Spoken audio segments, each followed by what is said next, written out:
کیا فرمایا؟ وَآتُوا الْيَتَامَ أَمْوَالَهُمْ، جب تمہارے پاس یتیم آئے تو ان کا مال دے دو، یعنی یتیم جب بالغ ہو کر تم سے اپنا مال لینے کے لیے آئے تو تم اس کا مال اس کو واپس لوٹا دو۔ یہاں پر اس شخص پر یتیم کا اطلاق اس کی پچھلی حالت کے اعتبار سے کیا گیا، اب وہ چونکہ شرعی طور پر بالغ ہو گیا ہے اس پر یتیم کا اطلاق نہیں کیا جا سکتا، جو یتیم کا اطلاق کیا گیا وہ اس کی پچھلی حالت کے پیش نظر کیا گیا۔ تو ایسے ہی اس روایت کے اندر جو کہا گیا کہ ابو بکر و عمر سید کہول اہل الجنتی، کہ ابو بکر اور عمر یہ جنتی بوڑھوں کے سردار ہیں، تو یہاں پر اعتبار دنیاوی کا حالت کا ہے، جنت میں تو کوئی شخص بوڑھا ہوگا نہیں، وہ لوگ جو حالت بڑھاپے میں اس دنیا سے رخصت ہوئے، ابو بکر صدیق اور سید عمر فاروق ان لوگوں کے جنت میں سردار ہوں گے۔ اب آتے ہیں ہم دوسری شرح مصابیح السنہ کی طرف، جو مشہور کتاب ہے امام محمد بن عز الدین عبد اللطیف بن عبد العزیز الحنفی، یہ ابن الملک کے نام سے مشہور ہے، ان کا وصال 854 ہجری میں ہوا۔ تو وہ کہتے ہیں الکہولۃ قبل دخولہا، یہاں پر کہولت کی طرف جو اشارہ کیا گیا ہے وہ جنت میں داخل ہونے سے پہلی حالت کی طرف اشارہ ہے، جیسا کہ شرح مصابیح السنہ آپ کے سامنے آ رہی ہے، اس میں انہوں نے یہ بات بیان فرمائی۔ اس کے بعد امام جلال الدین سیوطی رحمۃ اللہ علیہ، جو مشہور و معروف شخصیت اہل سنت کی، آپ ترمذی شریف کی جو شرح ہے قوت المقتضی، اس کے اندر بھی علامہ طیبی رحمۃ اللہ علیہ کی بیان کردہ اس تشریح کو بیان کر کے اس سے استدلال فرما رہے ہیں، آپ کے سامنے آ رہی ہے، کیونکہ علامہ طیبی کی میں عبارت آپ کے سامنے پڑھ چکا ہوں۔ اس کے بعد امام مناوی رحمۃ اللہ علیہ، جو مصر کے مشہور عالم ہے،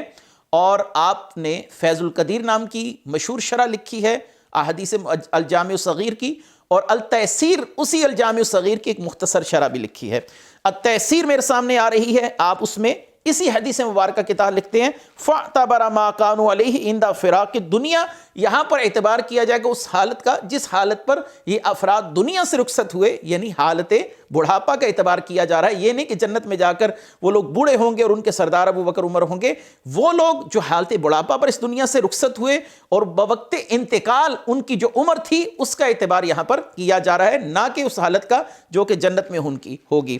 اور اس کے بعد میں آخری حوالہ علامہ سندھی رحمۃ اللہ علیہ، جن کا مکمل نام محمد بن عبد الحادی السندھی، جن کا وصال ہے 1138 ہجری، آپ نے سنن ابن ماجہ کی حاشیے میں بھی یہی بات لکھی، اور آپ بڑی وضاحت کے ساتھ لکھتے ہیں قال الطیبی، امام طیبی فرماتے ہیں اعتبر ما كانوا علیہ فی الدنیا والا فلیس فی الجنۃ کحل کقولہ تعالی وآتوا الیتامى اموالهم قیل فالمانہما سید من مات کحلا من المسلمین واذا کان سید الکہول فبالأولی ان یکون سید الشباب۔ کیا خوبصورت بات لکھی ہے۔ فرماتے ہیں علامہ طیبی نے فرمایا کہ دنیا میں جو ان کی حالت تھی خاتمے کے وقت اس کا اعتبار کیا جائے گا، جنت میں کوئی شخص تو بوڑھا ہوگا نہیں۔ اور آگے انہوں نے اسی قرآن کی آیت سے استدلال کیا کہ جب تمہارے پاس یتیم آئیں تو ان کا مال واپس لوٹا دو۔ یہاں پر یتیم اس کو پچھلی حالت کے پیش نظر کہا گیا، جب اس کا مال کسی شخص کے پاس آیا تو وہ یتیم تھا، لیکن اب بالغ ہو گیا اور اپنا مال لینے کے لیے جا رہا ہے تو اس کو یتیم تو نہیں کہا جا سکتا، لیکن جو قرآن نے یتیم کہا اس کی پچھلی حالت کے پیش نظر کہا۔ اور آگے کہتے ہیں یہ بھی کہا گیا، اس کا معنی کیا ہے کہ ہما سید من مات کحلا من المسلمین، جو مسلمانوں میں حالت بڑھاپا میں فوت ہوئے یہ ان کے سردار ہیں۔ وَإِذَا كَانَ سید الکہول، اور جب ان کا